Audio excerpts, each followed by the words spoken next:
Vamos, nesse momento, compor, então, a mesa que trará o tema Planejamento Territorial e Urbano, papel dos serviços e institutos de geociências e engenharia. Convidamos ao palco o senhor Caiubi Emanuel Souza Kuhn, geólogo, docente da UFMT e diretor de assuntos parlamentares da FEBRAGEL, que fará a mediação desta mesa. Para ocupar o seu lugar, por gentileza, convidamos o senhor Jorge Pimentel, ele que é pesquisador em geociências, graduado em geologia na Unicinos,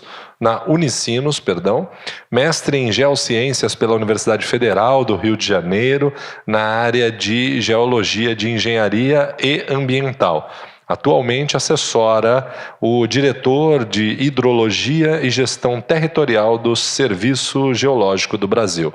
Doutora Patrícia Marracep, geóloga pelo Instituto de Geociências e Ciências Exatas da Unesp Rio Claro, mestre em Geociências e Meio Ambiente pelo Instituto de Geociências e Ciências Exatas e doutora em Geografia pelo Instituto de Geociências e Ciências Exatas, ambas da Unesp Rio Claro.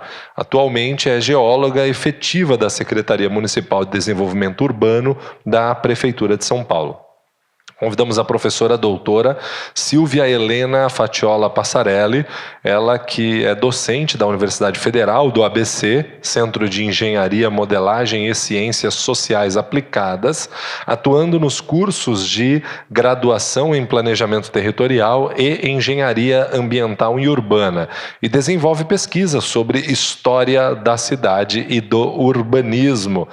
Informamos que, semelhantemente às apresentações e às mesas da manhã, cada palestrante terá 15 minutos para suas explanações e exposições, e no término nós abriremos para um debate que será conduzido aqui pelo nosso moderador. Começamos então convidando à tribuna o senhor Jorge Pimentel para proferir a palestra A Atuação da Diretoria de Hidrologia e Gestão Territorial DHT em projetos de ordenamento e gestão territorial. Senhoras e senhores, com vocês, senhor Jorge Pimentel.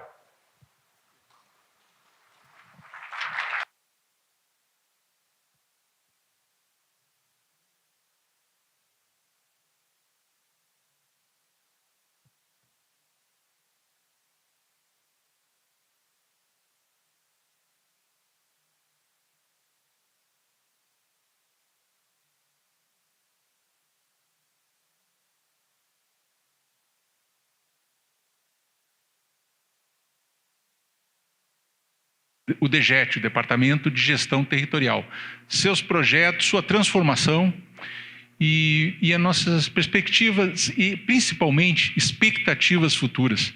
Isso eu acho que é a questão mais importante nesse momento.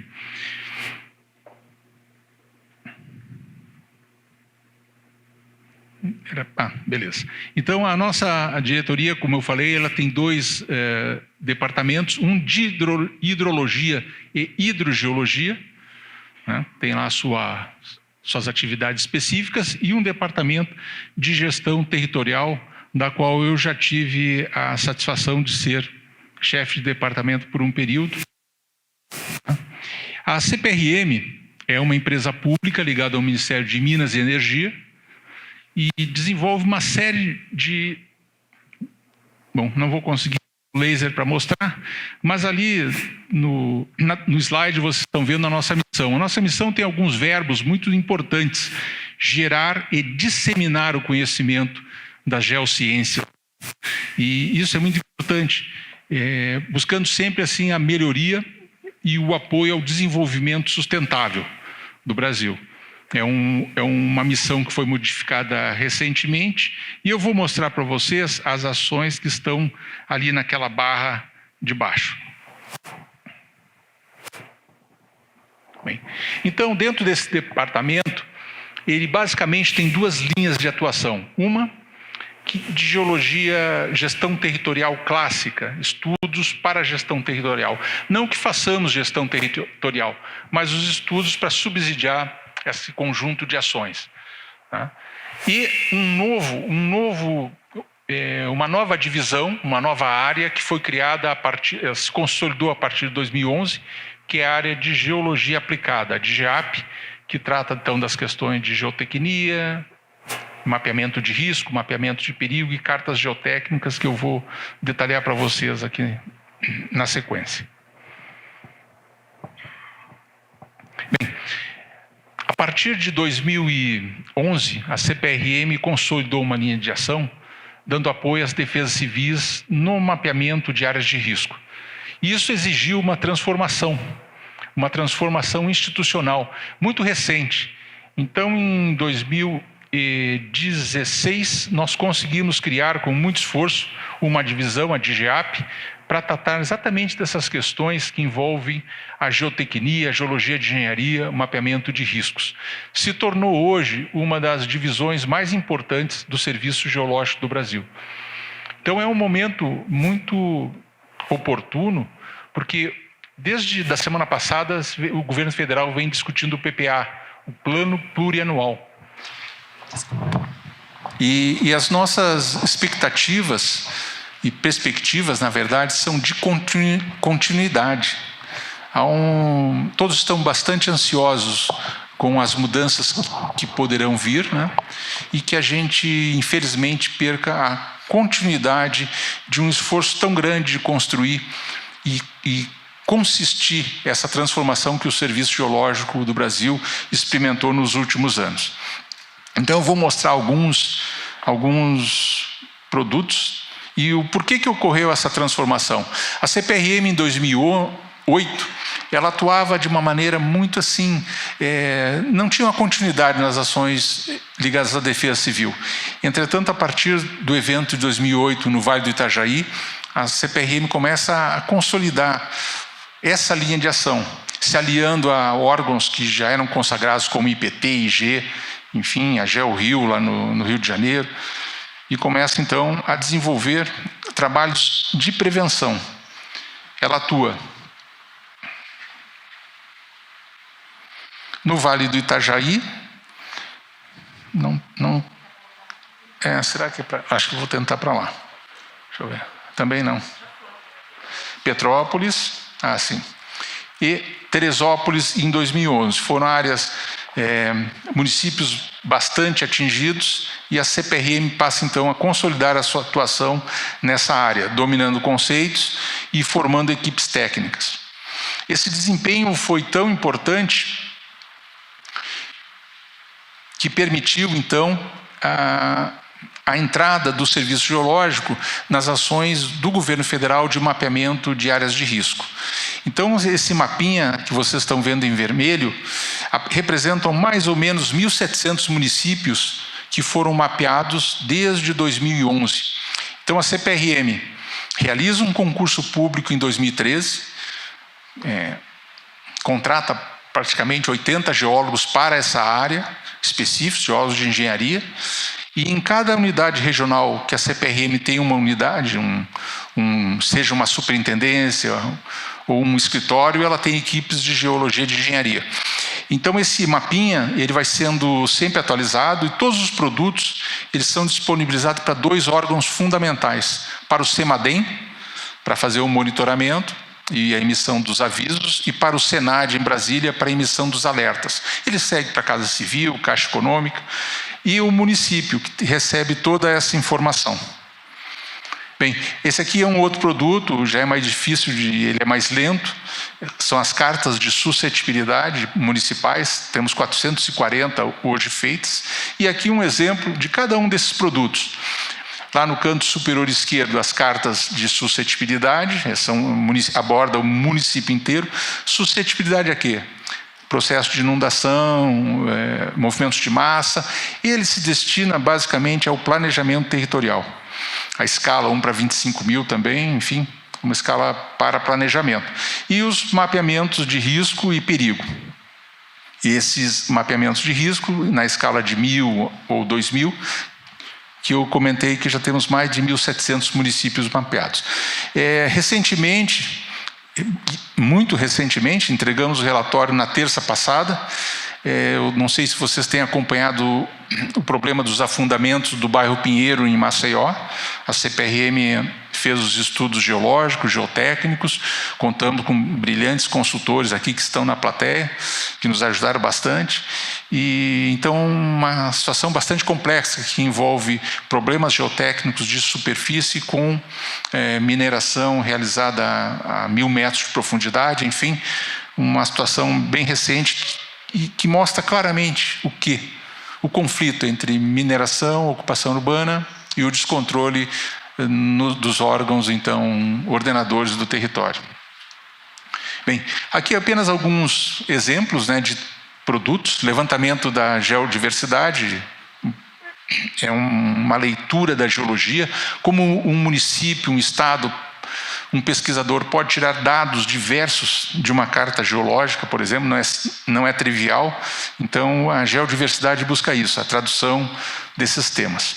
Tem uma linha importante também de pesquisa, que é o patrimônio mineral, né, o patrimônio geológico, na verdade, com as proposições dos geoparques, né, a geoquímica, a médica, saúde, também em cima dos trabalhos de geoquímica.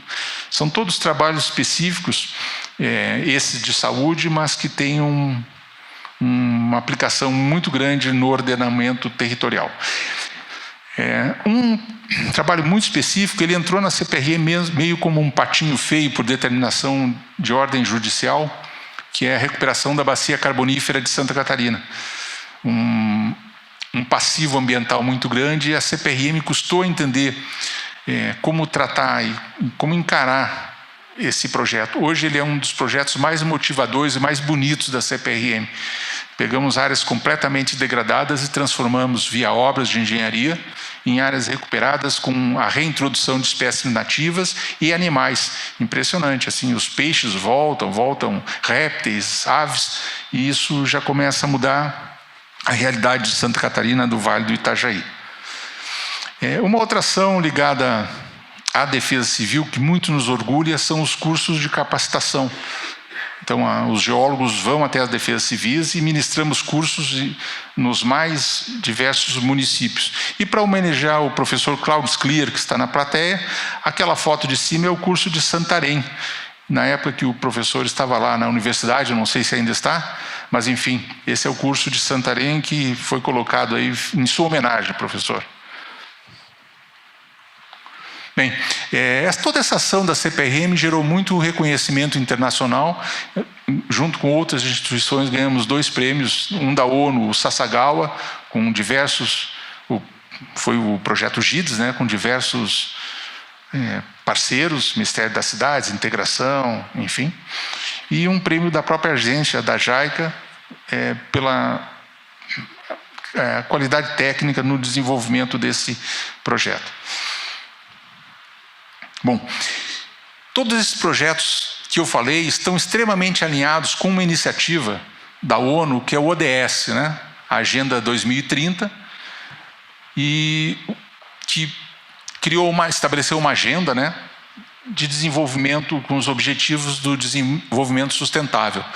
Então nós fizemos um trabalho bastante intenso, criando publicações e fazendo um cruzamento entre os objetivos dos nossos produtos, esses que eu acabo de mostrar, e a Agenda 2030 do ODS.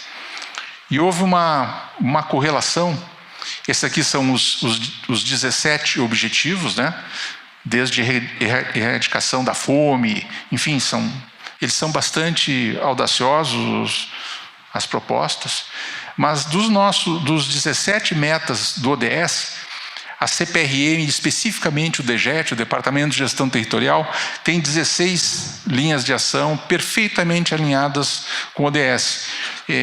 Vocês não estão conseguindo ver aquele parte verdinha ali? Enfim. E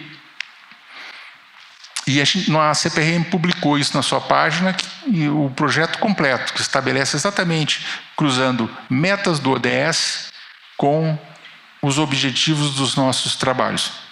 E isso nos dá grande satisfação e, ao mesmo tempo, nos dá grande apreensão, porque as notícias que recebemos ontem, né, que o Brasil assim abandona a ONU exatamente na negociação que estabelece o alinhamento com os objetivos da Agenda 2030. Né? As empresas públicas têm uma responsabilidade social clara, seus profissionais trabalham alinhados com isso. Então, creio que uma ação de Estado tem que ser mantida. Ela não pode ser interrompida por linhas ou visões. Né? Então, um trabalho mundial, um esforço mundial, e a CPRM mantém essa sua agenda. E qual é a nossa perspectiva? Ao final, eu estou encerrando aqui a minha apresentação, é exatamente ter no PPA possibilidade de dar continuidade a todos os trabalhos que eu mostrei para vocês, a essa linha de trabalho. Né? Muito útil para a sociedade, uma aplicação direta e alinhada também com o esforço mundial de buscar o ordenamento territorial, a diminuição das desigualdades no mundo. E é isso para isso que a ciência existe, né? Não numa linha de aumentar as diferenças, as desigualdades, bem ao contrário, né? Encurtar esse distanciamento. Então é isso, pessoal, agradeço a todos e me desculpem pela pressa.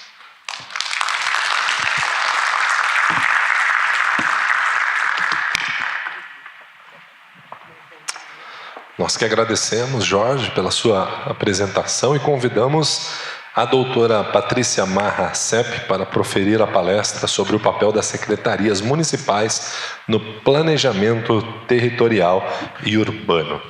Doutora Patrícia, por favor. Aqui para frente o laser. Tá bom, obrigada. Boa tarde a todos.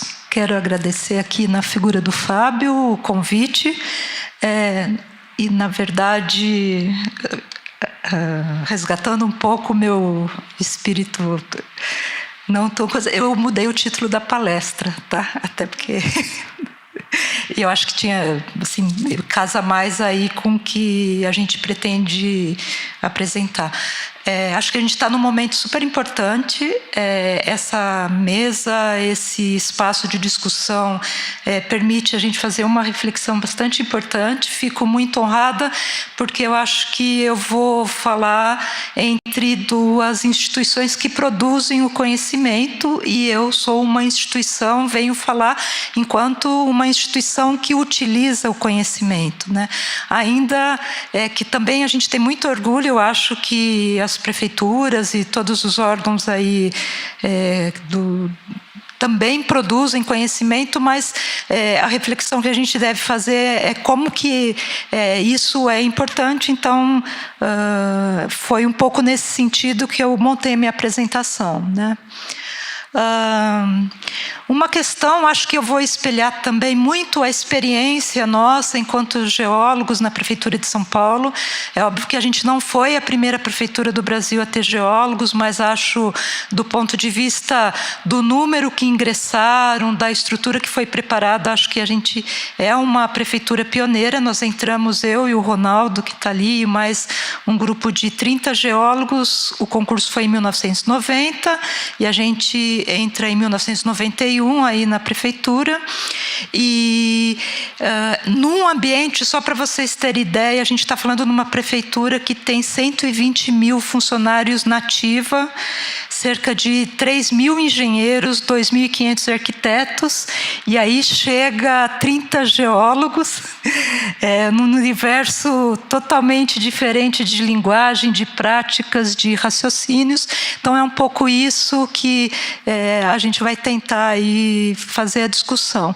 Acho que nisso pontua, é óbvio que nesses 30 anos de geólogos na Prefeitura de São Paulo, a gente trabalhou em N áreas, né?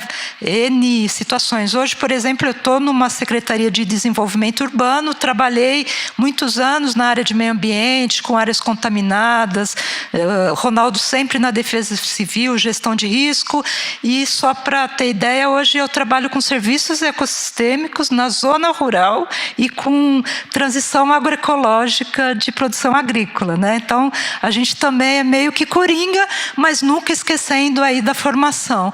Então, uma coisa que queria pontuar, e acho que a experiência da prefeitura mostra muito isso, que o planejamento territorial e a contribuição das geociências, não só da geologia, da geografia, eles têm que ser entendidos como complementares. E a experiência que a gente chega há 30 anos atrás não era bem assim, né? A gente tinha toda uma dificuldade de diálogo.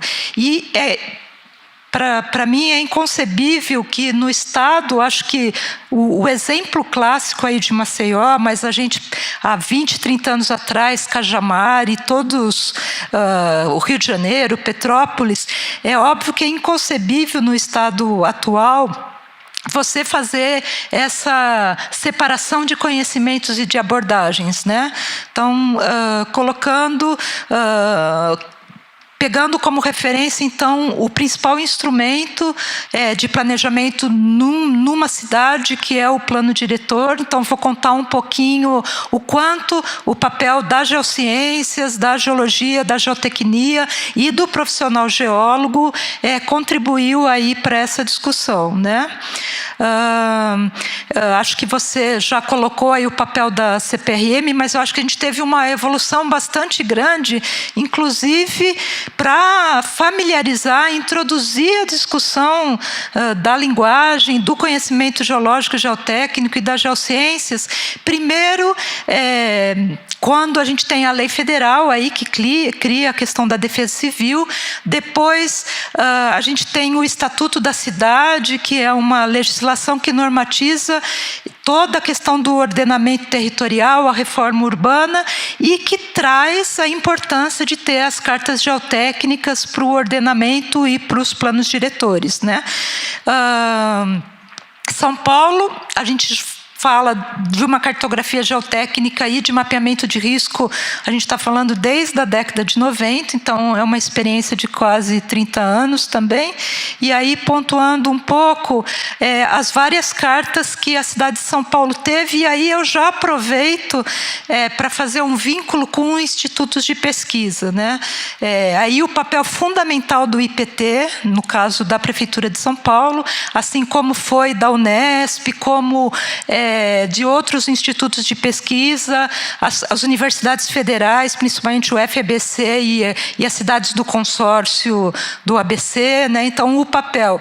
No caso de São Paulo, a gente sempre lembra muito, e alguns geólogos mais, outros menos, mas a gente é muito cria aí das ideias do Prandini, né? Do pessoal que trabalhou. Então, para nós, o IPT é uma escola e muito da visão de território e de conhecimento geológico graças a um instituto de pesquisa, né? Então, uma breve descrição, como que evolui o conhecimento, inclusive, de abordagem de escalas, né, que foi dado.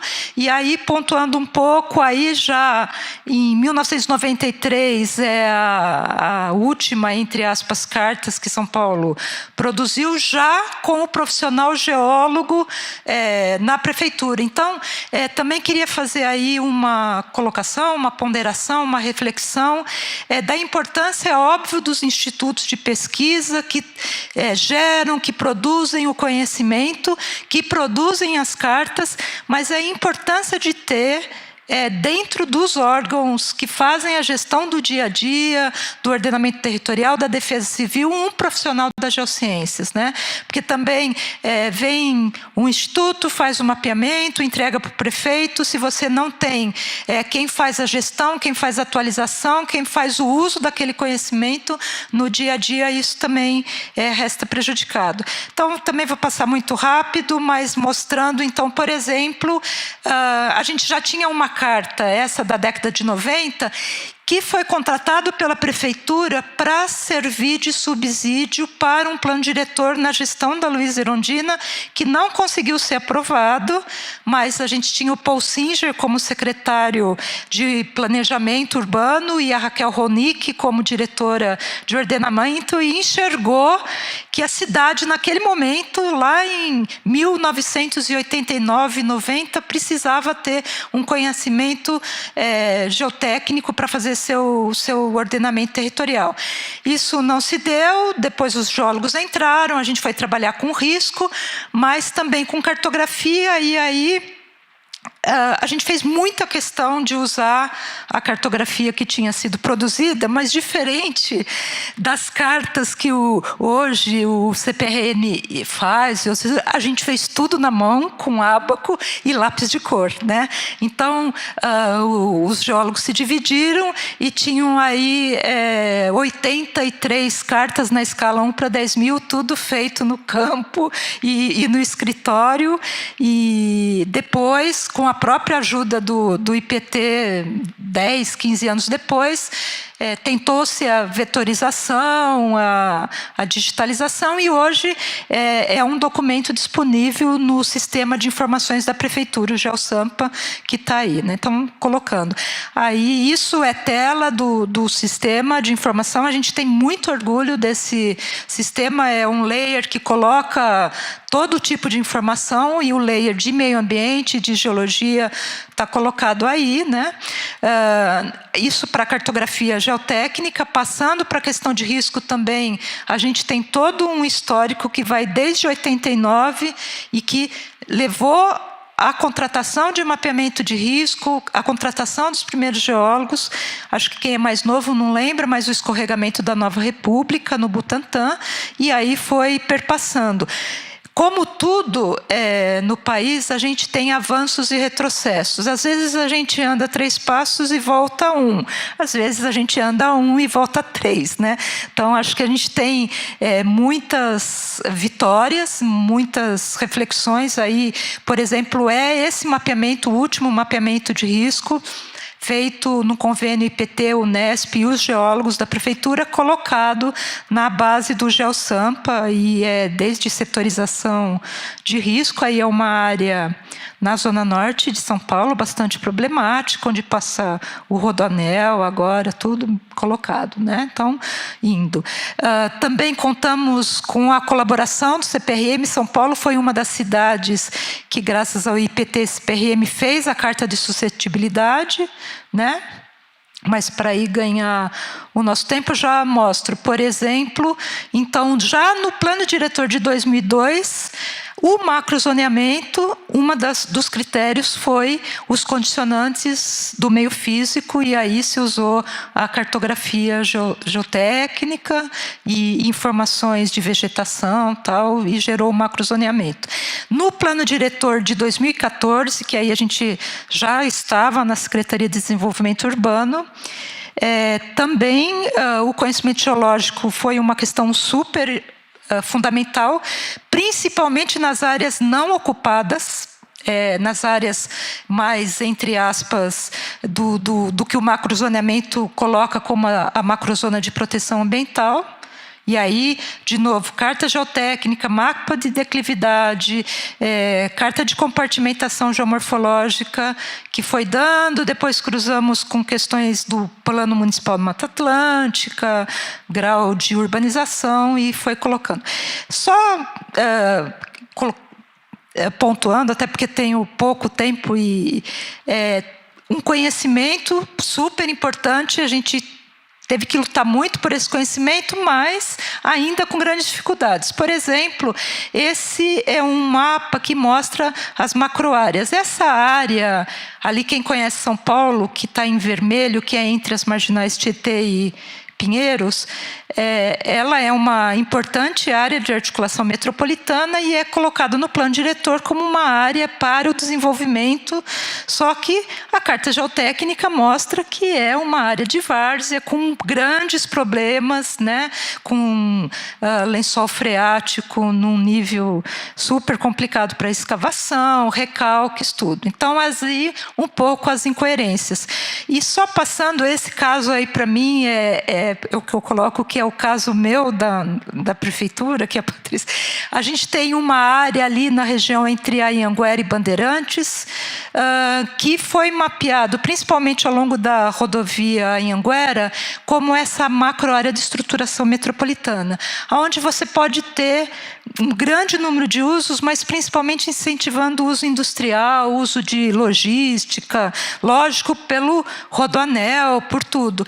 Entretanto, a carta geotécnica e o conhecimento geológico que a gente adquiriu até certo ponto mostra que o conjunto de rochas que você tem lá em Cajamar, que gerou há 30 anos atrás o processo de subsidência, ele entra dentro do município de São Paulo. A carta geotécnica já mapeava isso numa escala não de tanto detalhe, e aí o que a gente coloca?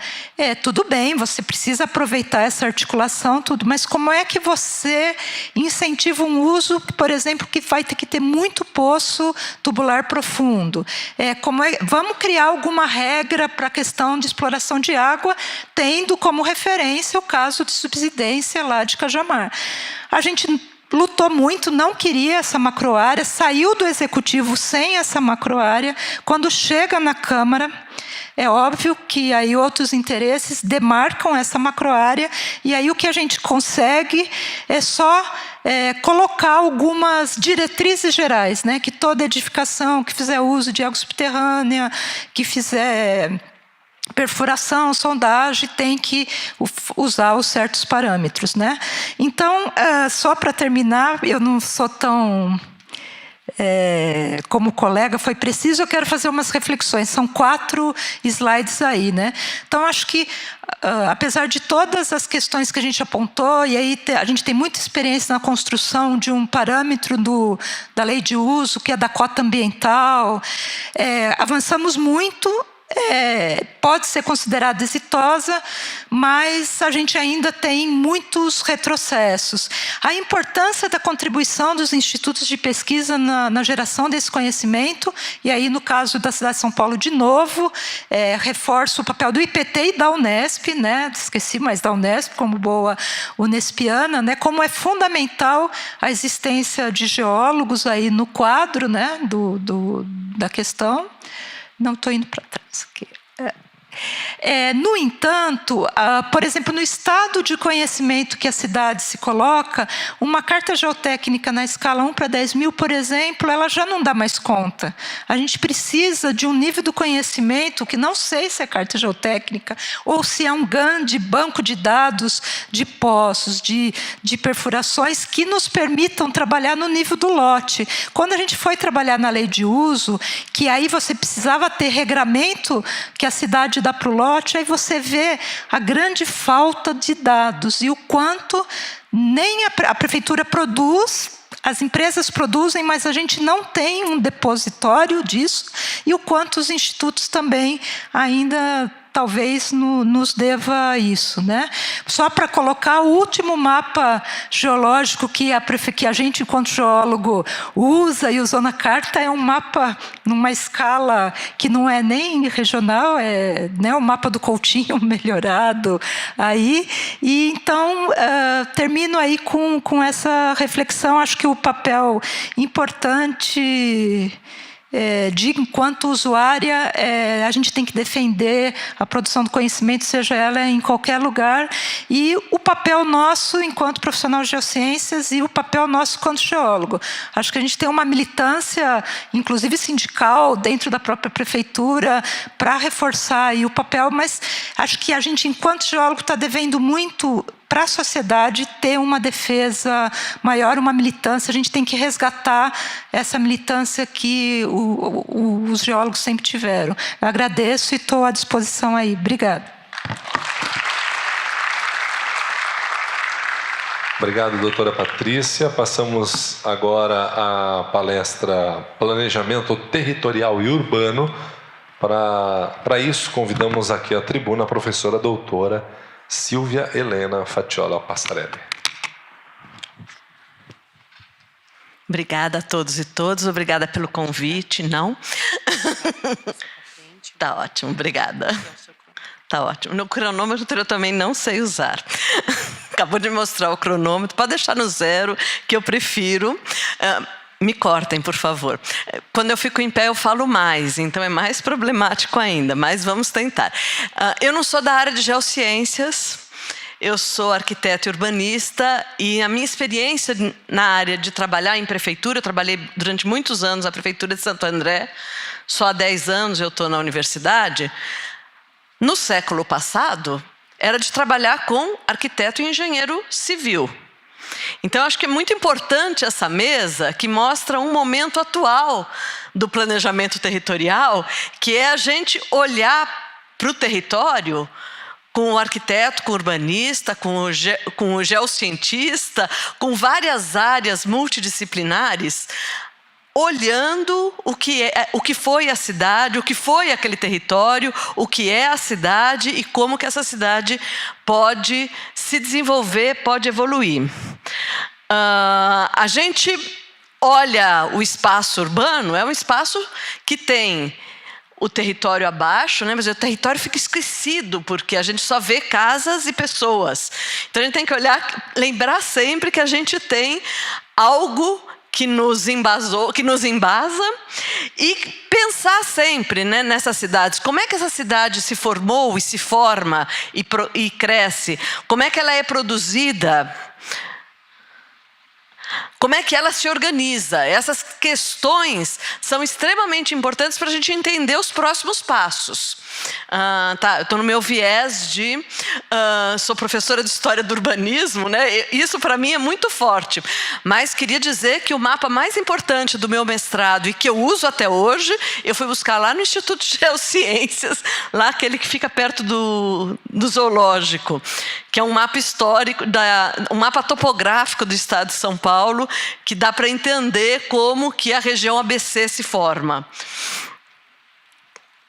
Bom, o processo de planejamento do Brasil, e eu peguei essa síntese a partir de um texto muito importante que o Vilaça faz em 99, o professor Flávio Vilaça, aqui da Faculdade de Arquitetura, fez em 99, ele vai mostrar 3 fases, né? Um primeiro momento, que é um momento forte de projetos de embelezamento e saneamento das cidades.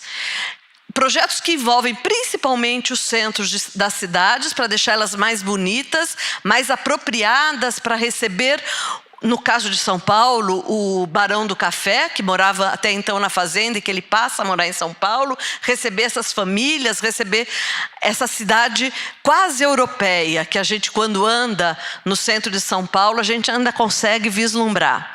Um segundo momento, pós anos 30, o Vilaça chamou que é uma área de planejamento técnica e científica, que vai abordar vários detalhes da cidade, mas que eles chamam de um plano discurso. Então tem muitos dados, muitos estudos e pouco mapa.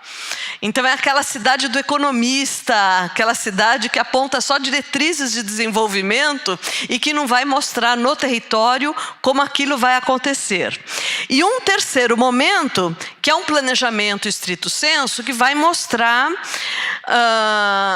que é um momento pós-70, 80, que vai trazer dados técnicos científicos, e aí a Implaza, a Prefeitura de São Paulo,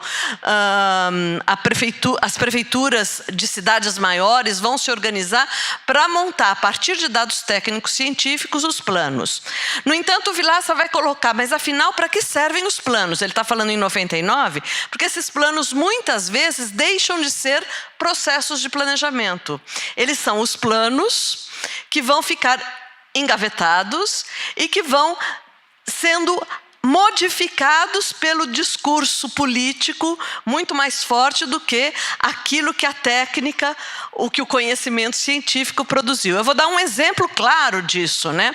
Lá atrás, o Saturnino fez um plano incrível para o Vale do Tietê, aqui em São Paulo.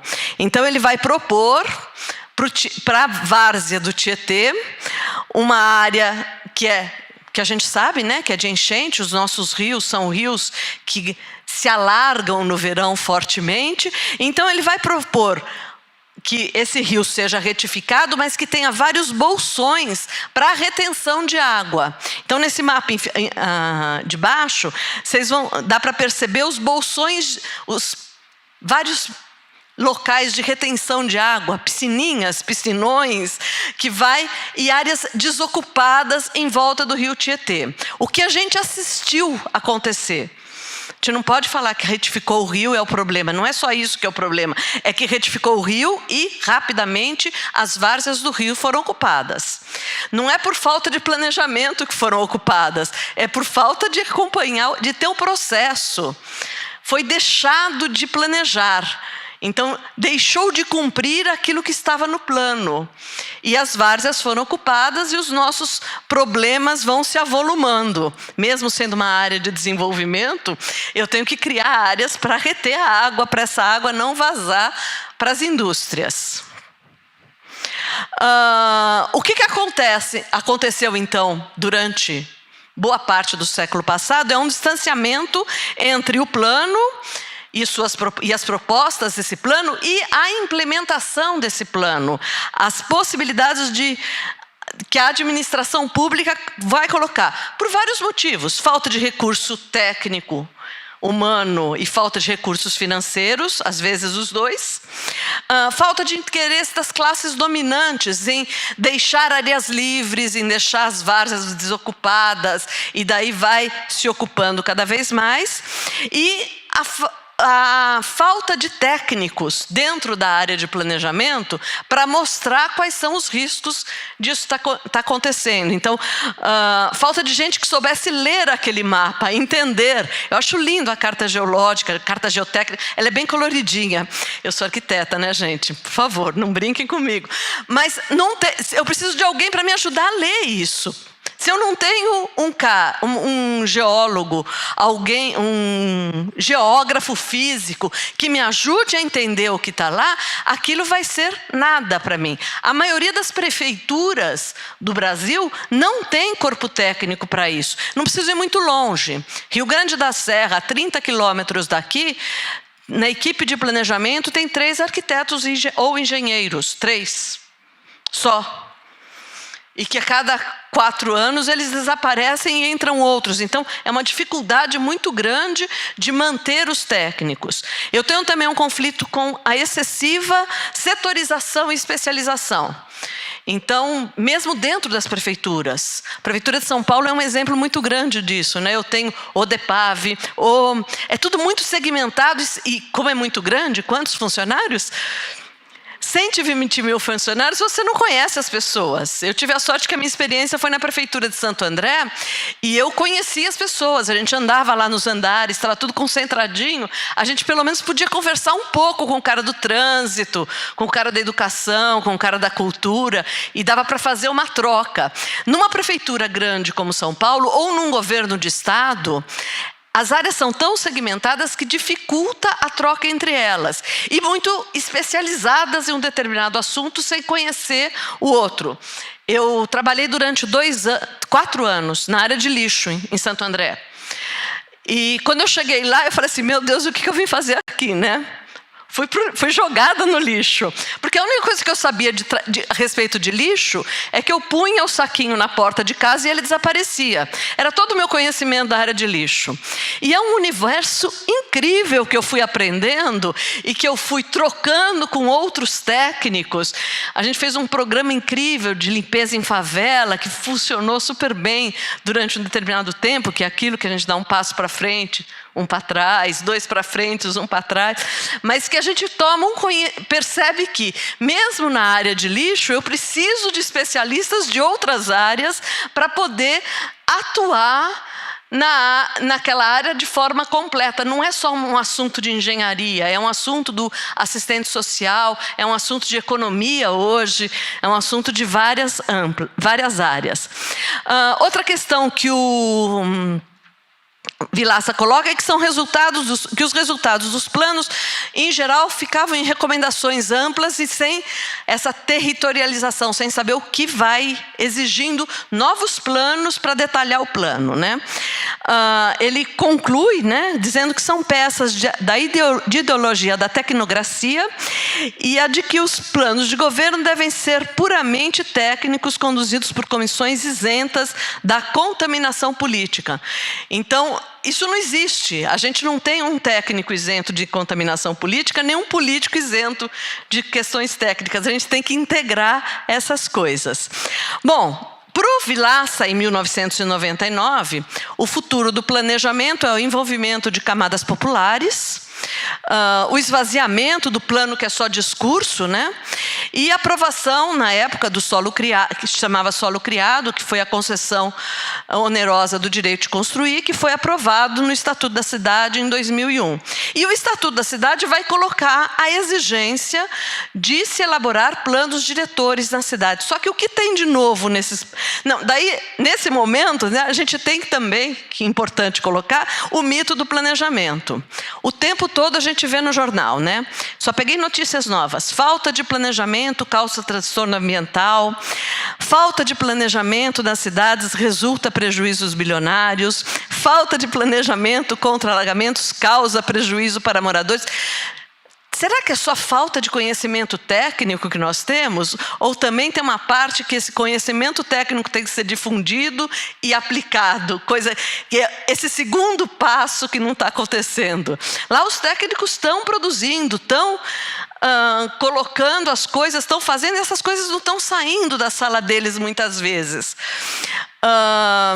E aí continua, né, essa coisa de a necessidade de um planejamento. O planejamento está sendo feito. O que as pessoas estão querendo desse planejamento? O quanto elas conhecem esse planejamento tem um hiato muito grande. A gente tem que levar esse conhecimento para fora dos gabinetes das prefeituras. E daí vem o Estatuto da Cidade com promessas interessantes, promessas que eu não vi ainda totalmente serem aplicadas, mas que a gente tem um esforço muito grande, tanto dentro da academia quanto dentro dos órgãos técnicos, de levar a presença. Então, tem os estabelecimentos de novos instrumentos urbanísticos, que são muito importantes, instituição de mecanismos de participação social, que é uma novidade que é extremamente importante. Nós demos alguns passos nesse sentido, mas a gente precisa dar passos muito maiores, que é de levar o conhecimento para a população, dela entender o que está acontecendo e não sofrer uma mudança simples do plano diretor a cada mudança de prefeito. Nós estamos com essa discussão lá em Santo André, hoje, que caiu de paraquedas um projeto de lei de mudança do plano diretor que não foi discutido por ninguém, nem pelos técnicos, nem pelos moradores, caiu de paraquedas. Então, a gente tem que forçar a discussão porque a cidade é nossa, nós vivemos nela. Tem instituição de mecanismos de captação de recursos e torna obrigatório o planejamento do município como um todo, não só da área urbana, que também é algo novo, vocês podem não acreditar, porque até então a gente só olhava um pedaço do município, não olhava o município como um todo. E como se faz esse planejamento, né? Muito da nossa experiência de planejamento vem da vinda do Padre Lebré para o Brasil, e que o Padre Lebré é do Centro de Pesquisa de Ação, Economia e Humanismo da França, e ele vai trazer um método que é de conhecer profundamente o território, um conhecimento que é técnico. Eu vou pegar lá os dados do IBGE, dados do CEAR, mas é um conhecimento, vou pegar os mapas todos, mas um conhecimento de campo, de ir lá, de entender o que está acontecendo, de conversar com as lideranças do local, para entender qual é a dinâmica que existe naquele lugar. Daí, prever cientificamente e fundamentado nesse grande levantamento quais são as transformações possíveis, o que é que, se eu deixar do jeito que está, como é que vai ficar, se eu fizer uma intervenção, se passar o rodoanel aqui, se eu colocar uma escola, como que se dá as transformações da dinâmica, e daí, a partir daí, um conjunto de normas, regras e de ação, de implementação dessas propostas. E nesse processo de planejamento, a partir do Estatuto da Cidade, a gente começa a vislumbrar um grande leque de informações que a gente tem que pegar. Eu tenho dados socioeconômicos, demandas sociais, uso do solo, isso era o de base que a gente fazia. Mas hoje é fundamental a gente conhecer o que é a área contaminada, quais são os passivos ambientais, quais são os riscos geológicos e ambientais daquele território, quais são os possíveis efeitos de mudanças climáticas porque elas existem, a gente sente. Como é que isso vai... o que isso vai desencadear? Eu trabalho com patrimônio cultural, estou discutindo lá uma reforma no museu, eu já falei, gente, aumenta a calha. É um prédio de 1912 que a quantidade de água que caía do céu podia ser a mesma, só que agora tem uma quantidade de água que cai torrencial num mês só. Depois fica o chuvisqueiro. Toda vez em janeiro está alagando dentro, porque a calha não aguenta. É simplesmente porque a calha não aguenta. Nós vamos ter que fazer uma intervenção no bem tombado, no bem que o patrimônio disse, olha, aqui não pode mexer. Nós vamos ter que falar, vai poder mexer, que nós vamos ter que pôr uma calha maior aqui. E isso é por conta dessas mudanças que estão acontecendo e que nós não aprendemos a ler isso. Nós temos que aprender, inclusive, com muitos de vocês que estão aí, mais jovens, que estão aprendendo essas coisas. E por aí, reunir no plano o que é desejo, o que é desenho, o que é uma cidade ideal para cada um e a cidade ideal desse coletivo, por meio de planos, projetos, leis e propostas de intervenção. E também de discurso. Eu vou passar bem rápido, porque só para mostrar um pouco da diversidade da cidade. Essa aí, a gente reclama do trânsito de hoje. Essa é uma foto dos anos 50, 60. Eu não consegui a data, mas pelo tipo de veículo que tem aí, é final de 50, começo de 60. Quer dizer, trânsito é uma coisa normal. Rua Xavier de Toledo, em frente à biblioteca. Esse tipo de ocupação, que a gente sabe que existe, que a gente tem que dar conta de como esse tipo de ocupação, que tipo de padrão que nós vamos dar para esse tipo de ocupação, ele parou, gente. É isso? Vocês bloquearam a questão dos resíduos, a ocupação de área de mananciais. Eu vou só lá para o fim, porque eu amo essa frase, eu sempre uso ela nas minhas aulas. É um texto do Ítalo Calvino, que é livro de cabeceira de um monte de gente que eu conheço que pensa muito nisso, né? Que o inferno dos vivos não é algo que será, se existe, é aquele que já está aqui. O inferno no qual vivemos todos os dias, que formamos estando juntos. Existem duas maneiras de não sofrer. A primeira é fácil, para a maioria das pessoas, que é aceitar o inferno e tornar-se parte dele, até o ponto de deixar de percebê-lo como inferno. A segunda é arriscada e exige atenção e aprendizagem contínuas. Tentar saber reconhecer quem e o que no meio do inferno não é inferno, e preservá-lo e abrir espaço. Muito obrigada, desculpa pelo tempo. Obrigado, professora Silvia. Aliás, nós agradecemos aos palestrantes, aos painelistas, pelas explanações, e conduziremos agora, a partir de agora, o senhor Caio Manuel Souza Kuhn para conduzir o debate. Quero lembrá-los que, para fazer a pergunta, basta levantar a mão, a recepcionista vai até você se apresente e faça o debate. Senhor Caio. Obrigado a todos os palestrantes presentes. Vamos dar início à discussão. Eu vou só pedir para que sejam sucintos na pergunta, para que a gente consiga ter mais gente participando e consiga ter um debate o mais envolvente possível aqui entre todos. Então aí, se a gente for sucinto na pergunta, a gente consegue, eu acho, que ter um debate mais interessante. Boa tarde, quero me apresentar. Meu nome é Diego Gasoli, eu sou professor aqui em São Paulo, dei aula na Unesp recentemente. E a gente está começando um grupo de pesquisa justamente criando um repositório de sondagens e ensaios geológicos geotécnicos. Então, de manhã, na mesa redonda de geoética, a gente tinha a intenção de fazer uma pergunta para o pessoal. Infelizmente, não tivemos tempo, e eu também vou tentar ser sucinto agora para não prejudicar os outros. Mas no final, a professora Roseli e a professora Kátia Mansur foram super simpáticas ali no coffee break, atenderam muito bem as nossas questões. Que é o seguinte, a gente está criando então um repositório. Hoje a gente tem cerca de 150 mil sondagens só na região metropolitana de São Paulo. Então a gente tem dados para aferir, ou pelo menos inferir, cartas e modelos geológicos geotécnicos aqui. E estamos tentando atender esse desejo que a gente encontra em muitas regiões.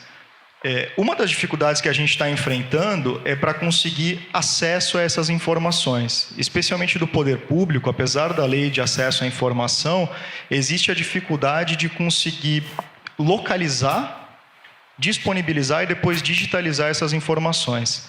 Então, queria no primeiro momento falar que existe uma iniciativa, a gente está fazendo isso com um projeto de pesquisa que é também uma startup, tá? E aí perguntar especialmente para a doutora Patrícia, como a gente pode contribuir, de que forma a Secretaria enxergaria isso, uma forma da gente contribuir a atingir esse desejo em comum. Obrigado.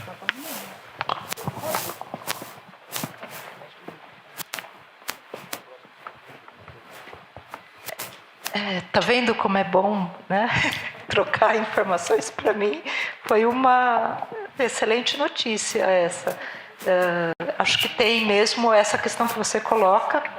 Não sei se você tem conseguido os dados do metrô. A gente buscou muito as informações do metrô como um exemplo, né? E acho que da própria Prefeitura de São Paulo também, dentro dos próprios órgãos, aí a dificuldade. Mas eu gostaria, de fato, conversar bastante aí com você, depois a gente pode, mas acho que tem uma questão crucial aí, a gente acabou de fazer uma lei de parcelamento e uso e ocupação do solo em 2016, de que essas informações eram cruciais.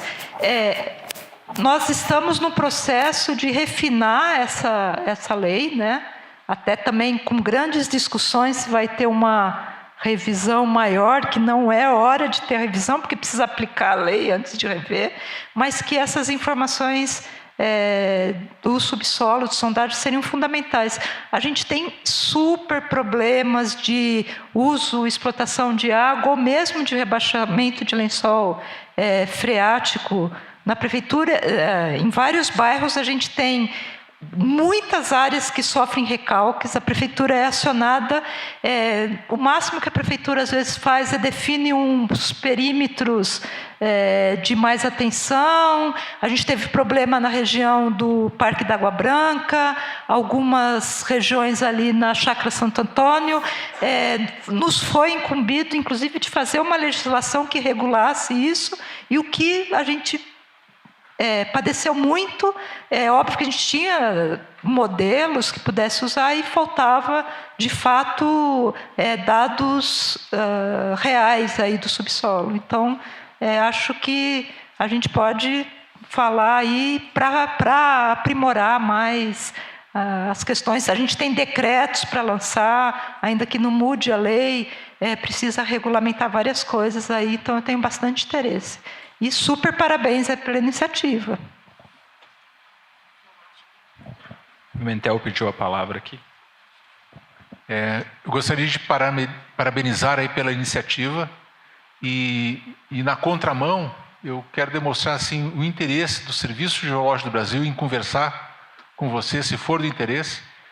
Dentro dessa área de geologia e de engenharia, a gente modelando já diversas vezes bancos de dados de sondagem geotécnica, e por insuficiência de pessoal, tempo, na verdade é o tempo mesmo, não conseguimos desenvolver esse projeto. Mas há todo o nosso interesse, se for do interesse de vocês, depois até gostaria que te apresentasse novamente, queria conversar contigo, para que a nossa equipe aqui de São Paulo pudesse entrar em contato com vocês e a gente pode implementar o que já foi modelado, toda essa estrutura no resto do país, porque é fundamental que a gente tenha um banco de dados dessa natureza. Parabéns, e eu te afirmo, o interesse do Serviço Geológico do Brasil em seguir o caminho que vocês já abriram. Muito obrigado. Quem fica feliz sem agradece sou eu. Agradeço também o apoio do professor Fábio Reis, que é nosso coordenador de pesquisa. Aproveito para convidá-los, a gente vai fazer a apresentação do imposto agora às 18 horas, vai ser o primeiro trabalho apresentado sobre essa iniciativa, esse projeto de pesquisa. E, de novo, muito obrigado pela atenção dos senhores. Sou Diego Gasoli, de Sondagens.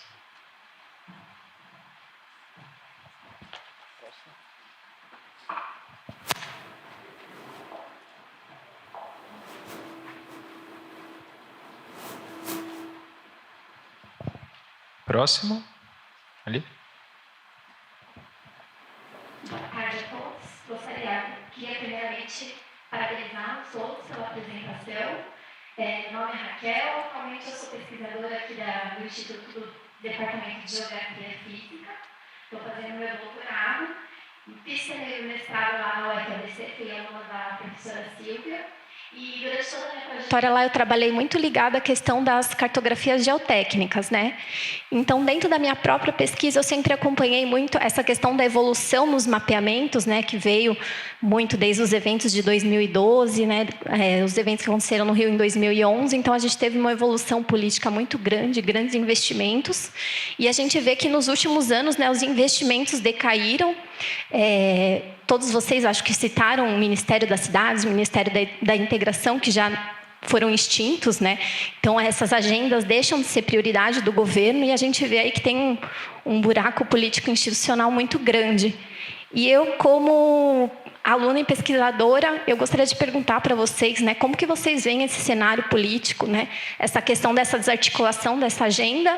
E como que isso se vê no cenário local? Porque a gente, às vezes, discute isso muito no plano federal e a gente tem uma ideia muito fragmentada de como isso, de fato, pode impactar já em muitos municípios que já têm muitas fragilidades, né? A gente viu, por exemplo, os municípios do Rio de Janeiro e São Paulo que sofreram muito com as inundações agora no começo do ano, né? Então, a gente tem essas questões e eu gostaria de saber de vocês, né, como que são esses cenários aí para os próximos anos do atual governo. Só antes de passar para os palestrantes, eu vou só fazer um comentário, que eu esqueci de fazer o registro aqui no início. Nós encaminhamos o convite para o Ministério de Desenvolvimento, que é o antigo Ministério das Cidades, né, que agora é o Ministério de Desenvolvimento, que fundiu lá, né, vários ministérios, o Ministério da Integração e tudo. E mandamos o convite também para o Ministério de Meio Ambiente, pedindo para que eles encaminhassem, ou que viesse um ministro, a gente convidou os ministros, ou que encaminhassem representantes. Infelizmente, nenhum dos dois ministérios encaminhou representante para estar aqui presente na discussão. Então, é bom a gente fazer esse registro também, porque demonstra, acho que um pouco, o que é uma das coisas que a gente está discutindo aqui nessa mesa, que é as instituições que produzem as pesquisas básicas, né, de informações geológicas, né, os institutos de pesquisas, que hoje são fundamentais para o país, mas que estão sendo desestruturados, eu acho que em todo o país e no governo federal.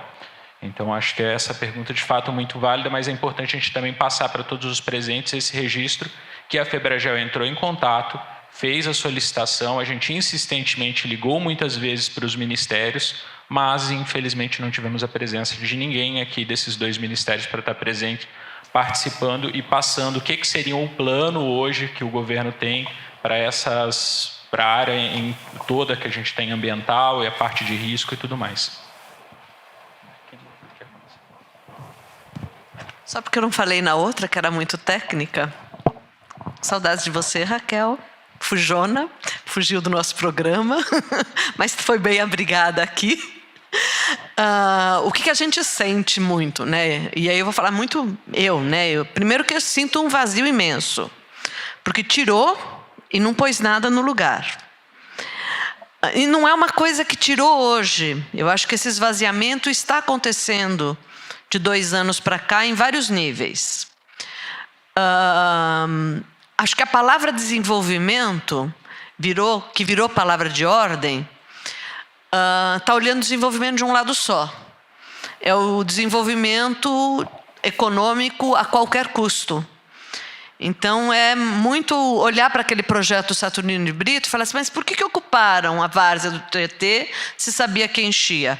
Porque tinha que pegar terreno plano para pôr indústria, para pôr grandes empresas. E eu estou sentindo que estamos indo no mesmo caminho hoje, que a gente quer, a todo custo, garantir área para a indústria, para a empresa, para gerar emprego. Palavras-chave que não são muito verdadeiras. Então, tal empresa vai gerar emprego. Vai gerar emprego coisa nenhuma, gente. Nós temos uma lei trabalhista aqui hoje que dificilmente as empresas vão criar emprego, elas vão terceirizar serviço. Então, o que a gente está sentindo é esse vazio de que nada está no lugar e essa preocupação muito grande de que quem fala em nome do desenvolvimento econômico, fala em nome de gerar recursos financeiros a qualquer custo sem pensar no futuro. É uma coisa muito do imediato, do hoje e do agora. E isso é muito preocupante porque fica algo meio sem futuro. Não tem proposta de futuro, tem proposta para hoje. E isso nos causa uma angústia muito grande. Eu acho que a gente nunca viveu no Brasil uma coisa assim com tanta violência. O hoje, o desenvolvimento agora, temos que gerar empregos hoje, não por total falta de emprego, mas é porque tem que ser rápido, o Brasil tem que crescer a qualquer custo. Não foi assim nem na época do golpe militar. No golpe militar tinha uma noção de nação muito forte, que hoje nem isso tem, ou pelo menos que não está sendo falado. Então é uma preocupação muito grande, é uma preocupação que pode causar grandes prejuízos. A gente já está vendo na questão da agricultura a liberação de muitos agrotóxicos, na questão ambiental, o desmonte que está se prevendo, que está acontecendo e que vai acontecer lá para frente. Na escala do município, que não vou olhar para São Paulo, porque São Paulo tem um corpo técnico de tirar o chapéu, mas dos municípios que estão, nos outros municípios, seja os que estão em volta de São Paulo, seja os que estão mais longe, uma dificuldade muito maior. Da mesma forma que o Diego está com dificuldade de arrumar material, o município pequeno tem dificuldade de arrumar o material e de ler o material. Então fica uma coisa mais distante dos avanços tecnológicos que a gente tem tido e que a gente sabe que as universidades estão fazendo, os avanços científicos das universidades ficam cada vez mais distantes dos municípios. E agora a gente tem um corte brusco nas pesquisas, né? Não é um corte de agora, é um corte que vem vindo. Então, e que envolve várias coisas, envolve desde os chocolatinhos de agora, mas também a diminuição de bolsas da CAPES, a diminuição do recurso de pesquisa do CNPq, a dificuldade que a gente cada vez mais está tendo em fazer olhar para o exterior e trazer professores visitantes para cá, ou ir como pesquisadores em bolsas sanduíches para fora. Então, são cortes que estão acontecendo faz tempo e que agora a gente está falando assim, meu Deus, e agora o que vai acontecer? O CNPq recentemente reduziu bolsas, as bolsas do Programa Universal, reduziu fortemente, prometeu pesquisadores de iniciação científica, o ano passado. Esse ano, cortaram os pesquisadores de iniciação científica. Então, como é que vai se sustentar uma pesquisa de 3 anos com R$4.000, que foi o que foi concedido ano passado, né? E sem técnico para ajudar. Então, nós estamos num desmonte muito grande que a gente tem que fazer o que a gente fez ontem. De uma forma bonita, fazer essa festa que a gente fez de falar, olha, aqui tem gente que está pensando, que está refletindo e que está produzindo conhecimento, e esse conhecimento é para nossas cidades, é para o nosso desenvolvimento social.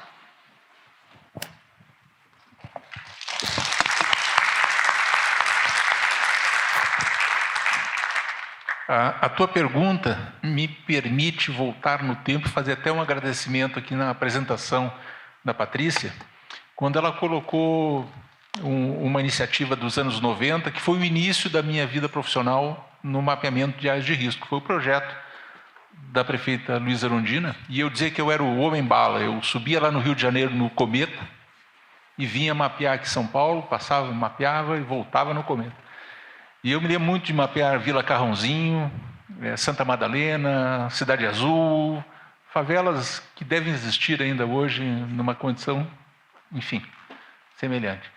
Mas essa pulsação, essa tendência cíclica, é assim mesmo, sempre ocorreu.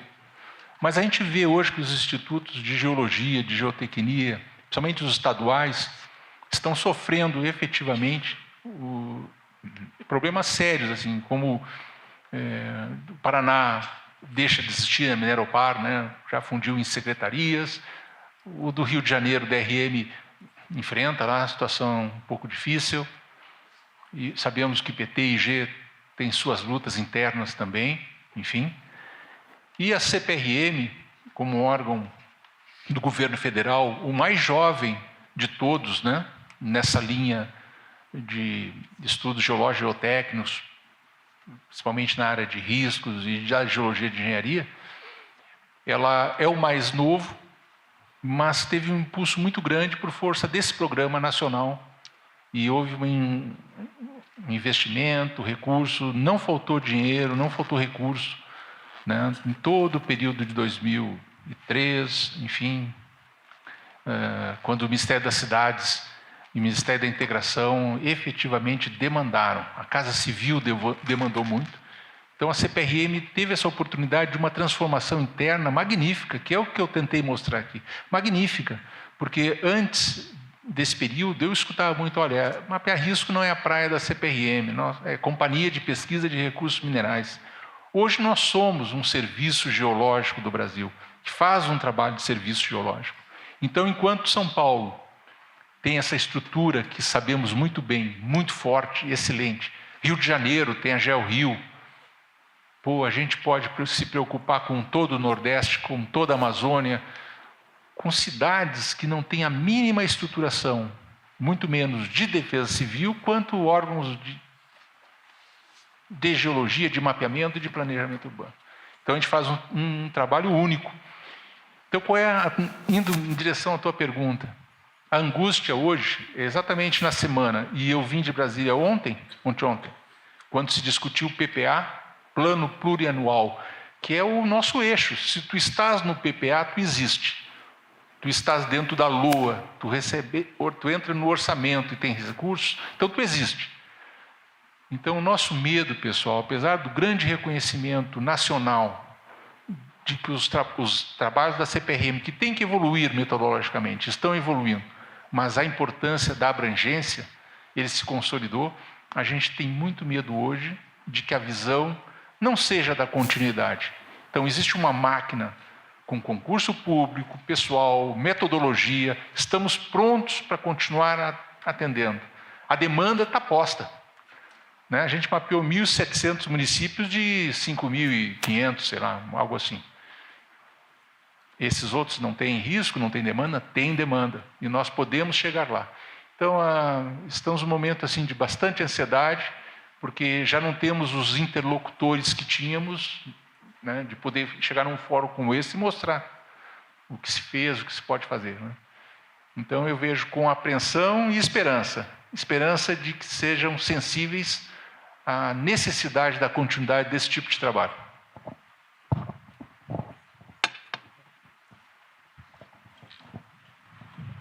Ricardo, antes de dia, voltando a falar, é demais, mas eu queria fazer mais uma provocação.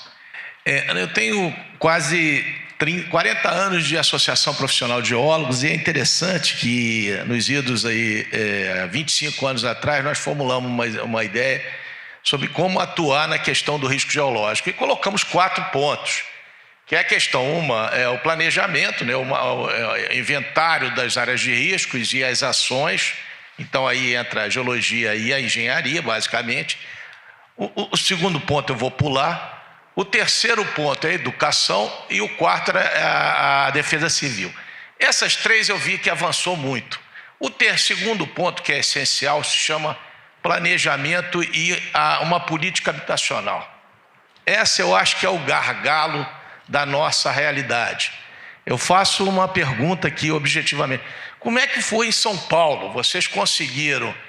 Porque eu vejo isso um problema no Rio, eu vejo em várias cidades, em Friburgo, depois daquela tragédia, fizeram as suas Minha Casa Minha Vida, mas sem uma orientação maior, sem uma política mais generalizada. Porque eu acho que isso aí tem que estar incorporado a nosso... Eu vou sair do planejamento e vou usar o neologismo do fazimento, que é a luta política, de fato, para que as coisas se materializem. Então, eu queria ter uma noção de como é que a avaliação de vocês, se eu estou errado, mas se não está falta da nossa prática política, enquanto inclusive entidades e tudo mais, para casar a visão técnica nossa com uma prática objetiva de solucionar o problema mais crítico, que é a habitação civil, da habitação em áreas para evitar áreas de risco. Pergunta difícil, e aí até ia pedir ajuda para os universitários aí, né? Que quem trabalhou com risco muito, o Ronaldo, né? Mas eu concordo plenamente. Inclusive, uma coisa que eu aprendi muito na prefeitura é como mediar conflitos, né? Assim, principalmente nos últimos anos, não tanto na questão de risco, mas como eu vinha da área ambiental, a gente sempre tem um grande conflito com a área da habitação, seja da habitação institucional dentro da própria prefeitura e os movimentos de moradia. E aí o que você coloca é crucial, né? Se você não faz essa mediação. A gente tem um grande problema, a gente trabalha, acho que o Ronaldo pode falar mais isso, o déficit é enorme, a gente trabalha com uma figura que não dá conta, que é o auxílio aluguel, né? Então, a prefeitura não dá uma moradia definitiva, a gente acabou de fazer uma remoção agora de 1.400 famílias, né? Numa até as áreas ali que eu mostrei, na Zona Norte, para implantar um parque linear, né? E é óbvio que elas estavam em risco, foi uma demanda do Ministério Público, que a prefeitura só cumpriu porque tinha a questão do Ministério Público. Nem 40% dessas famílias, essa demanda de 1.400 famílias vão ser imediatamente atendidas. Grande parte vai ficar no auxílio aluguel, quer dizer, a gente empurra com a barriga. Como a gente tentou casar a questão do risco, o planejamento, a questão da demarcação de zonas especiais de interesse social dentro do plano diretor e, principalmente, zonas especiais de interesse social em áreas com infraestrutura, porque é fácil também você fazer estoque de habitação em áreas de periferia. Então, a gente criou, no plano diretor, teve um aumento assim super expressivo, de mais de 200% das áreas demarcadas como zona especial de interesse social, que é óbvio que precisa de um parceiro, que é a iniciativa e o mercado imobiliário, que até uns 3, 4 anos atrás não olhava para esse mercado. A gente estava num boom imobiliário lá de 2009, 2010, todo mundo queria construir 5 apartamentos com varanda gourmet, prédio que a gente chama, né, de tipo condomínio, né? Todo mundo queria os 5 quartos. Agora, com até o esvaziamento do Minha Casa Minha Vida, a gente tem visto o mercado imobiliário indo para a habitação de interesse social e HMP. Então, é isso. Eu não respondi sua pergunta, respondi porque assim, não demos conta da demanda. Usa-se um instrumento provisório, que é do auxílio aluguel, que só empurra com a barriga. A gente tem mais de 20 mil famílias hoje na cidade de São Paulo recebendo auxílio aluguel. A demanda, até pelo recuo do programa Minha Casa Minha Vida, trouxe uma carência. Aí a questão vamos ver se essas leis agora viabiliza. Tem a questão do preço da terra, mas o mercado também precisa mobilizar. Tá? Mas você tem toda a razão. Se você não casa política de risco com política habitacional, a gente vai só enxugar gelo, com certeza. Então, a gente teve alguns avanços técnicos, né? O Estatuto da Cidade trouxe uma ferramenta super interessante para resolver um dos problemas habitacionais, que o déficit é muito grande e a gente não tem terra para tanto, não tem área para tanto, que é o IPTU progressivo, que é uma possibilidade que não foi implementada ainda efetivamente em nenhum lugar. A gente consegue, no máximo, as prefeituras conseguem no máximo marcar no mapa que aqui seria interessante, chega notificada, aí muda o prefeito vai ser bonzinho, desnotifica tudo. Quer dizer, é uma falta de clareza de que a gente precisa de terra com infraestrutura que está no centro da cidade.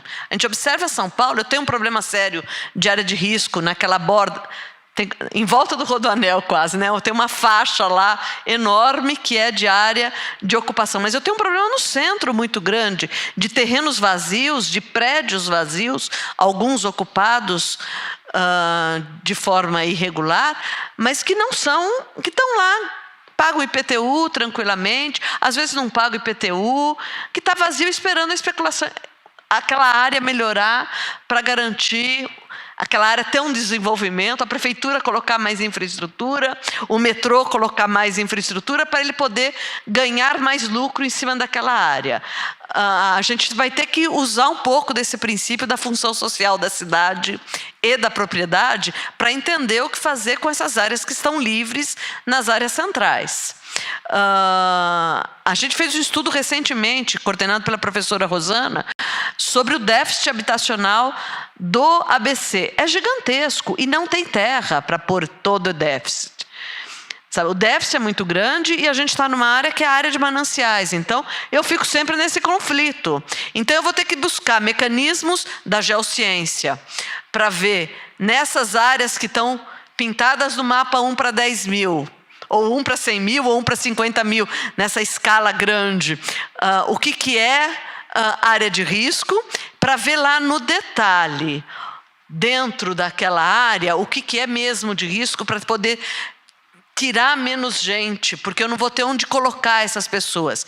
O Minha Casa e Minha Vida 1 foi um desastre, né? Porque ele foi implantado em áreas que não tinham infraestrutura, que, nas periferias da cidade, que... Quer dizer, isso a gente levou a crítica e o Minha Casa 2 já mudou essas coisas. Não, tem que ser em área infraestruturada, tem que ser em área descrita do plano diretor como área possível para adensamento urbano. Quer dizer, relacionar financiamento com o plano diretor, com a infraestrutura e a estrutura da cidade. Nós vamos abrir para mais uma pergunta, aí depois eu peço para todos já responder a pergunta e aí a gente já encerra a mesa. Boa tarde, meu nome é Luiz, sou do Instituto de Geociências da Unicamp, estou terminando meu mestrado em ensino de geociências e a questão que eu gostaria de fazer no grupo não é uma questão direcionada a pessoas, mas pelas falas que nós vimos, percebe-se que planejamento existe, talvez não em todas as cidades, nem em todo o território nacional, mas o planejamento existe e o grande problema é a prática desse planejamento, né? Colocá-lo em prática. Vocês conseguiriam dizer quais seriam as possíveis estratégias para conseguir implementar de fato essas práticas? Então, entre o planejamento e a prática na cidade, quais as possíveis estratégias que nós poderíamos ter para aumentar o nosso poder, a nossa voz, digamos assim, para que o parâmetro técnico seja seguido em vez de uma questão política apenas? Vocês saberiam conseguir direcionar quais as possíveis estratégias para sair do planejamento, para conseguir aplicar de fato a prática?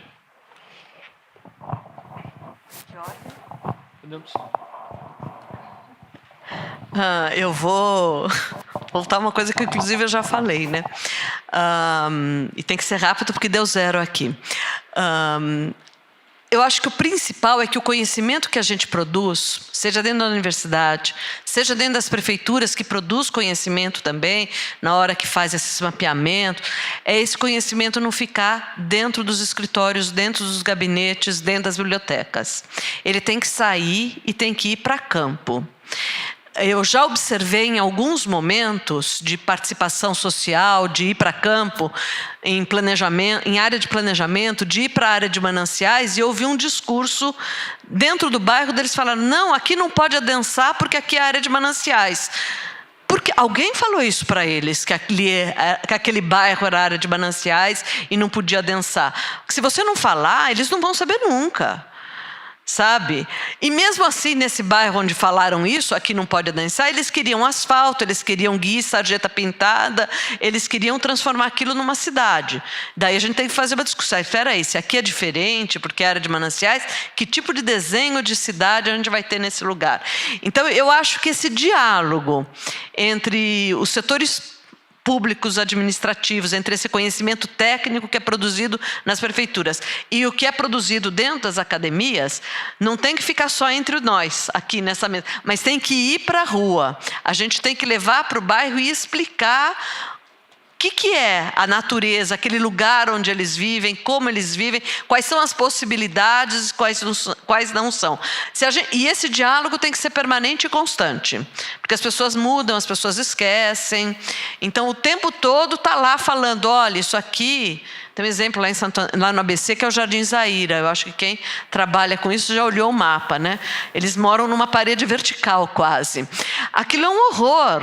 Já está ocupado. Tudo bem, vai conseguir tirar aquilo de lá? Não vai conseguir tirar aquilo de lá. Então, nós vamos ter que fazer diálogo para não deixar densar, para ver em alguns pontos onde o risco é maior, tem que remover, e etc, etc. Mas isso tem que fazer o diálogo constante com a sociedade civil, organizada e desorganizada, de quais são os problemas que existem naquele lugar, o que é essa cidade que nós estamos vivendo, para poder construir a cidade que é ideal para todos. Muito obrigada a todos por ter aberto essa chance de eu fazer essa troca, que eu aprendi muito aqui.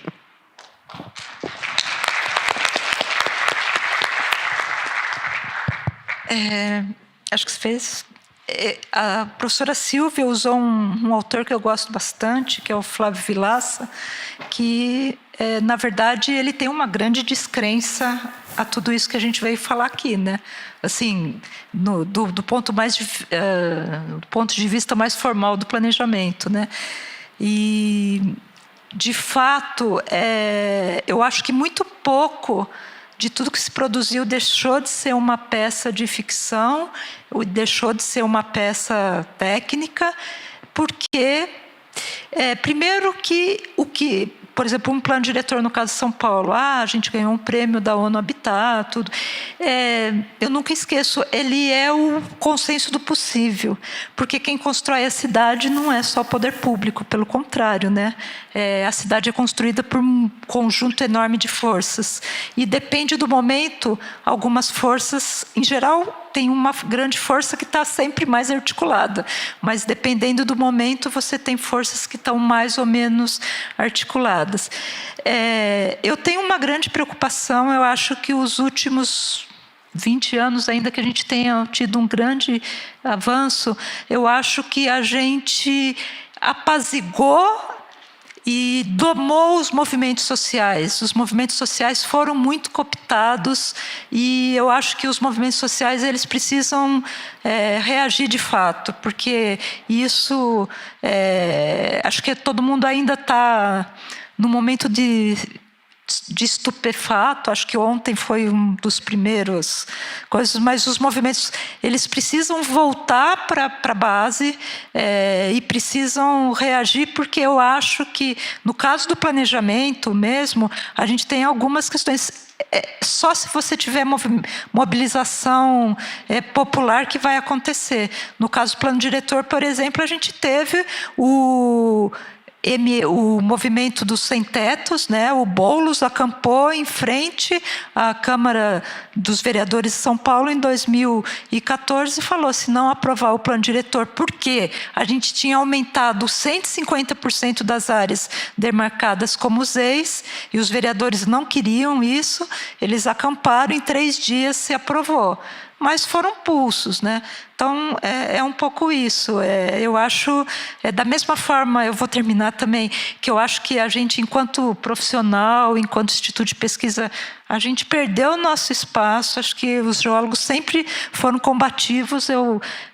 quero mesmo resgatar essa coisa das associações, da Febragel, do espírito guerreiro aí das geociências, mas eu acho que a gente tem que chacoalhar a goiabeira, porque eu acho que a gente se acomodou e se... Então é um pouco isso, tá? Eu acho que a minha mensagem é: a gente tem que resistir, resistir, resistir, senão a gente não vai ter futuro, tá bom?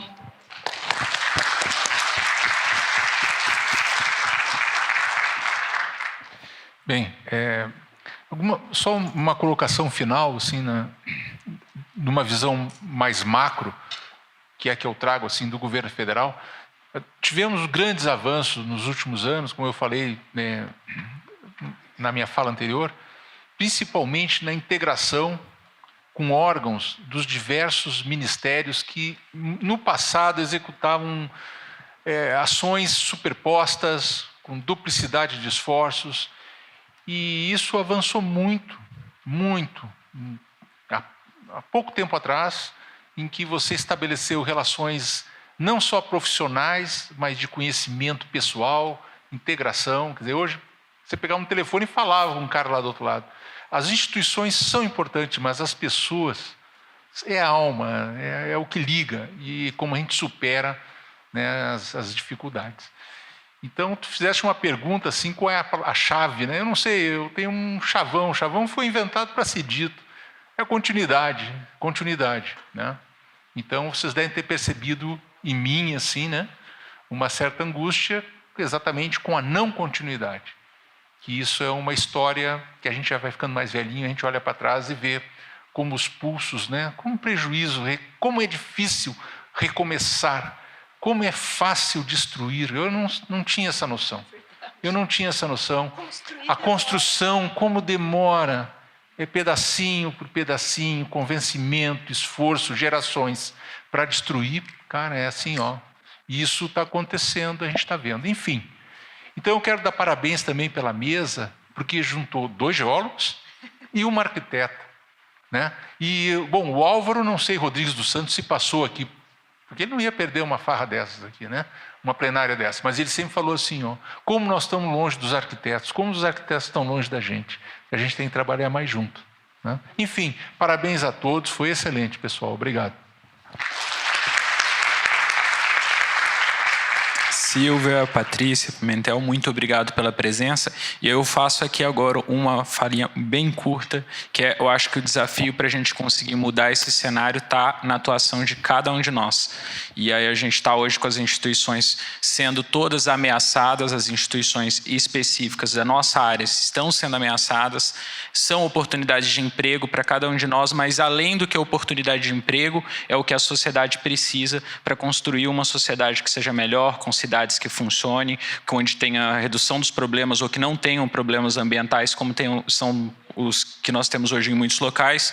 E mais do que isso, para quem não conhece os dados hoje que a gente tem de mortes em relação à defesa civil, a desastres naturais, né, é altíssimo no Brasil. O Brasil é um dos países que mais se tem desastres naturais no mundo.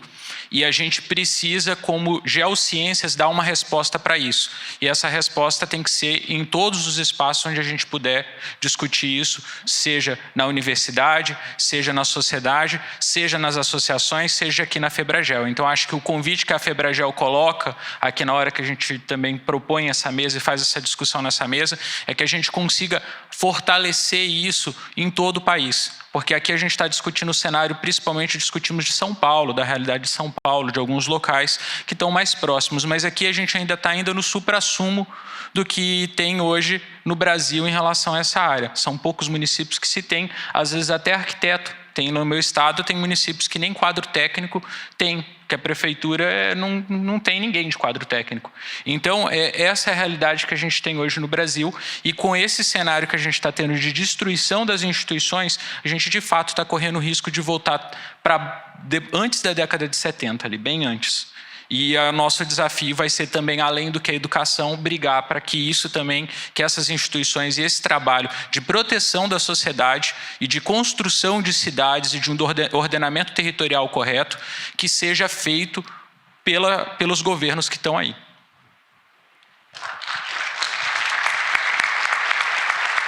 Muito obrigado aos painelistas, obrigado ao moderador. Senhoras e senhores, muito obrigado também pela presença de vocês aqui. Nós temos 2 recadinhos importantes. Primeiro é que o coffee está sendo servido lá fora, fiquem à vontade, mas nós queremos também que vocês prestigiem as apresentações que acontecerão no 2º andar, agora, das 16h20 às 17h30. E também lá no hall do 2º andar, nós temos as apresentações dos e-posters nos totens. Eles acontecerão no hall aqui em cima, tá? Aproveitem o coffee, dá tempo. Ah, vai fazer um sorteio primeiro, então aguardem, pare tudo. Bom, já fiquem com os recados aí que já foi dado, hein? Já aguardem esses agora e nós vamos fazer um sorteio. O que é o sorteio, doutor Fábio?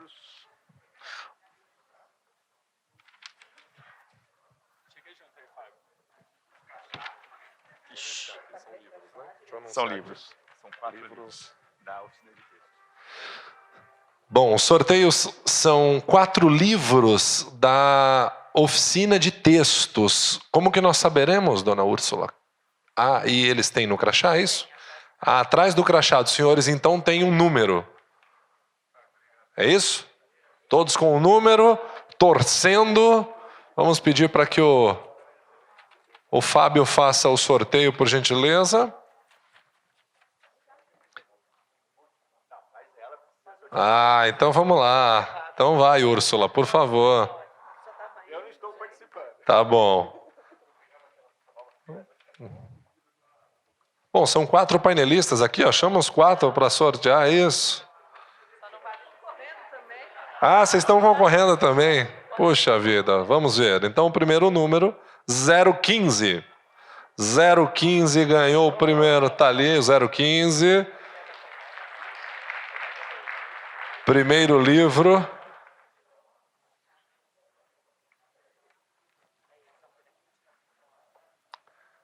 Isso. Vamos lá, Úrsula. Doutor Fábio. Tá bom. Esse primeiro qual que é, doutor Fábio? Esse primeiro é o Método Geoelétrico em Hidrogeologia. Nosso próximo livro é um glossário de geotectônica e que vai para...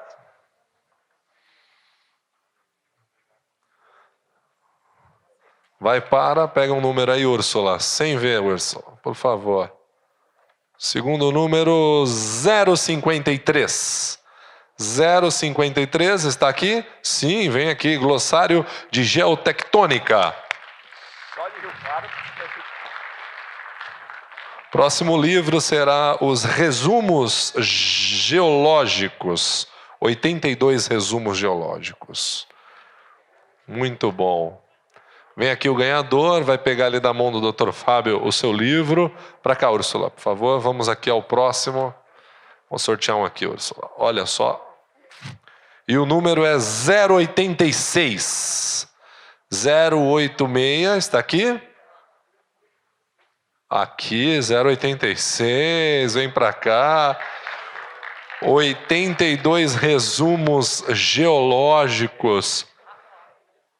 Nós queremos agradecer a oficina do texto pelos presentes. Último livro, se você ainda não ganhou, dá tempo, torça. Rochas, Manual Fácil de Estudo e Classificação. Já sortearam? 13.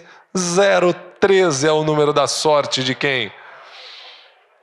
Ah, lá em cima, o 013, vem para cá. Rochas, Manual Fácil de Estudos e Classificação. Uma salva de palmas para a nossa última ganhadora. Senhoras e senhores, tenham todos um ótimo coffee. Aproveitem os e-posters, aproveitem as apresentações lá em cima e aproveitem a confraternização dos 40 anos no Clube Holmes. 40 anos de Febragel. Pela atenção de todos, muito obrigado.